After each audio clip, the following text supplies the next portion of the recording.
Last week என்னோட client ஒருத்தரை meet பண்ணியிருந்தேன் நான். அவர் one of the leading business man in Chennai. அவர் என்ன சொல்லிட்டு இருந்தாருன்னா, சதீஷ் நான் ஒரு 3 சீரீஸ் BMW வாங்க போகிறேன், ஒரு லக்ஸுரி செடான்.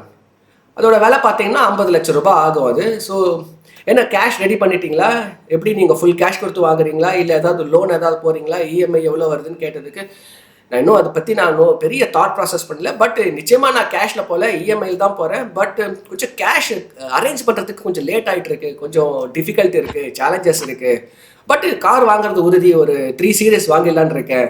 பட் இந்த டிசிஷன் கரெக்டான டிசிஷனா? இன்னைக்கு நிறைய பேர் பார்த்தீங்கன்னாக்கா ஃபர்ஸ்ட் டைம் கார் பையர்ஸாக இருக்கலாம், ஒரு என்ட்ரி லெவல் கார் வாங்கணும்னு போயிட்டு ஒரு ஷோரூம்குள்ளே ஒரு 8 லட்சம் ரூபாய் காரை வாங்கிட்டு வெளியே வராங்க.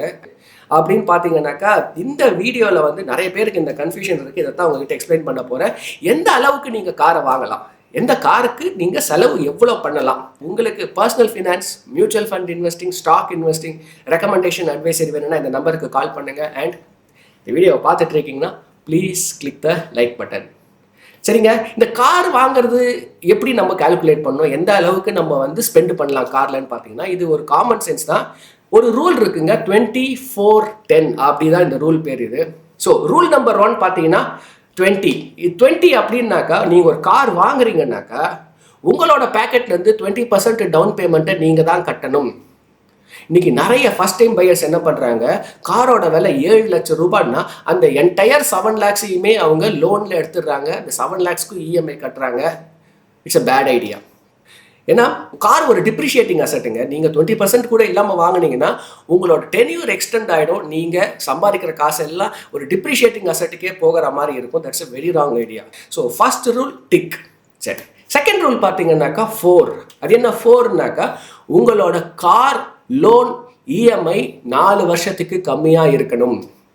ஸோ உங்களோட ஒரு கார் லோன் இஎம்ஐ 4 இயர்ஸை தாண்டக்கூடாது. கார் இஸ் அ டிப்ரிஷியேட்டிங் அசட்டுங்க. நீங்கள் சம்பாதிக்கிற காசு எல்லாம் நீங்கள் இந்த காருக்கே கட்டிட்டு இருந்தீங்கன்னாக்கா எப்படி நீங்கள் சேர்த்து வைக்க முடியும்? ஸோ 4 இயர்ஸ் தாங்க ideal time frame. Okay, third rule பார்த்தீங்கன்னா ரூல் ஆஃப் 10. இது ரொம்ப முக்கியமான ஒரு ரூலுங்க. இது உங்களோட நெட் இன்கம் அதில் 10% தான் நீங்கள் இஎம்ஐ பே பண்ணணும். என்னோட நெட் இன்கம் 2012 பார்த்தீங்கன்னா 1.25 லேக்ஸ். 1.25 லேக்ஸ் வந்து ஆஃப்டர் டேக்ஸ், ஆஃப்டர் அந்த பிஎஃப் இதெல்லாம் போக நான் வந்து பேங்க்கில் கிரெடிட் ஆகிற காசு 1.25 லேக். அப்படி இருக்கும்போது என்னோட இஎம்ஐ எவ்வளோன்னு பார்த்தீங்கன்னா 22,000 அந்த காருக்கு. 7 லேக்ஸ் நான் லோன் எடுத்திருந்தேன். நான் 3 இயர்ஸ் தான் என்னோட டென்யூர் நான் வச்சுருந்தேன் நான். பட் அந்த இஎம்ஐ பார்த்தீங்கன்னா அதிகப்படியான இஎம்ஐ.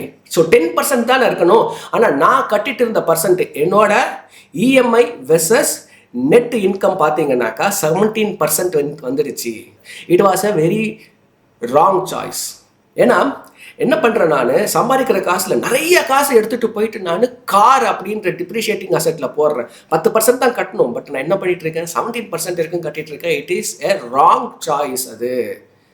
ஏன்னா நம்ம ஒரு லைஃப் ஸ்டைலை என்ஜாய் பண்ணுறோம் அப்படின்னாக்கா current life is very important, ஃபியூச்சருக்கான ஒரு சேவிங்கும் important. You should strike a balance between current life and future. காரே ஓட்டக்கூடாது, பைக் வச்சு மேனேஜ் பண்ணிக்க ரொம்ப சுலபமாக சொல்லிட்டு போகலாம். But is practically not possible. ஏன்னா இப்போ இருக்கிற ஒரு லைஃப்பில் ஒரு ஃபேமிலியாக வெளியே போனோம்னா ஒரு car is an important. So இப்போ நான் ஓட்டிகிட்டு இருக்க கார் வந்து 100% கேஷ் கொடுத்து வாங்கிட்டேன். There are no EMIs. But majority of the people இஎம்ஐயில் வாங்குறீங்க. இது 3 ரூலையும் கன்சிடர் பண்ணி வாங்குங்க. எதனாலனாக்கா நிறைய பேர் வந்து சம்பாதிக்கிற காசு எல்லாத்தையும் லைஃப் ஸ்டைலுக்கே ஸ்பெண்ட் பண்ணிட்டு இருக்காங்க. ஃபியூச்சருக்கு எதுவுமே சேமிக்க முடியல.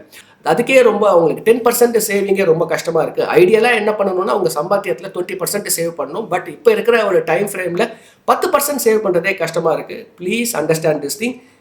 கரண்ட் லைஃப்பை நல்லா என்ஜாய் பண்ணுங்க. அட் த சேம் டைம் ஃபியூச்சருக்கும் சேவ் பண்ண ஆரம்பிங்க. இந்த ஒரு 3 ரூலை ஃபாலோ பண்ணுங்க. எந்த அளவுக்கு நீங்கள் காரை வாங்கலான்றத ரொம்ப சுலபமான முடிவு எடுத்துடலாம். உங்களுக்கு இப்படி ஏதாவது அட்வைசரி வேணும், ஸ்டாக்ல இன்வெஸ்ட் பண்ணணும், எஸ்ஐபியை ஸ்டார்ட் பண்ணணும்னாக்கா இந்த நம்பருக்கு கால் பண்ணுங்க.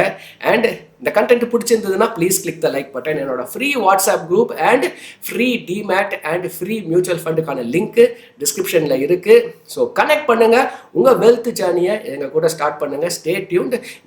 இந்த ஒரு சேனலில் நிறைய equity, mutual fund, personal finance content வந்துகிட்டே இருக்கும். இன்னொரு இன்ட்ரெஸ்டிங் வீடியோவில் இன்னொரு கண்டென்ட்டோட மீட் பண்ணுறேன். See you. Bye bye.